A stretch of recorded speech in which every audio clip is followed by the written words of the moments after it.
এক সময় একটি খুব সুন্দর সবুজ বন ছিল। সেই বনে বড় বড় গাছ, রঙিন ফুল, পাখির কিচিরমিচির আর নানা রকম প্রাণীর হাসি খুশি বসবাস ছিল। সকালে পাখির ডাক আর বিকেলে প্রাণীদের খেলাধুলায় বনটি সব সময় আনন্দে ভরা থাকত। কিন্তু ধীরে ধীরে মানুষের লোভের কারণে গাছ কাটা শুরু হল। একে একে গাছ কমে গেল, নদী শুকিয়ে গেল, আর বনটি হয়ে উঠল শুকনো ও প্রাণহীন। এই দৃশ্য দেখে দুই বন্ধু লালু আর ডলু খুব কষ্ট পেল। লালু বলল, দেখো ডলু, আমাদের বনটা আর আগের মতো সুন্দর নেই। লালু একটু ভেবে বলল, শুধু দুঃখ পেলে হবে না, আমাদের কিছু করতে হবে।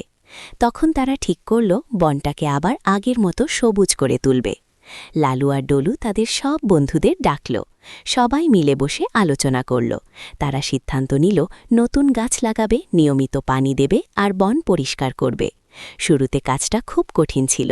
কেউ ক্লান্ত হয়ে পড়ল, কেউ হতাশ হল। কিন্তু লালু সবাইকে সাহস দিল। সে বলল, বন্ধুত্ব থাকলে কোনো কাজই অসম্ভব নয়। ডলুও সবাইকে একসাথে লেগে থাকতে উৎসাহ দিল। ধীরে ধীরে তাদের পরিশ্রমের ফল দেখা গেল। ছোট চারাগাছ বড় হতে লাগল, পাখিরা আবার ফিরে এলো, বনটি আবার সবুজ ও সুন্দর হয়ে উঠল। একদিন সবাই নতুন বনটার দিকে তাকিয়ে খুব খুশি হল।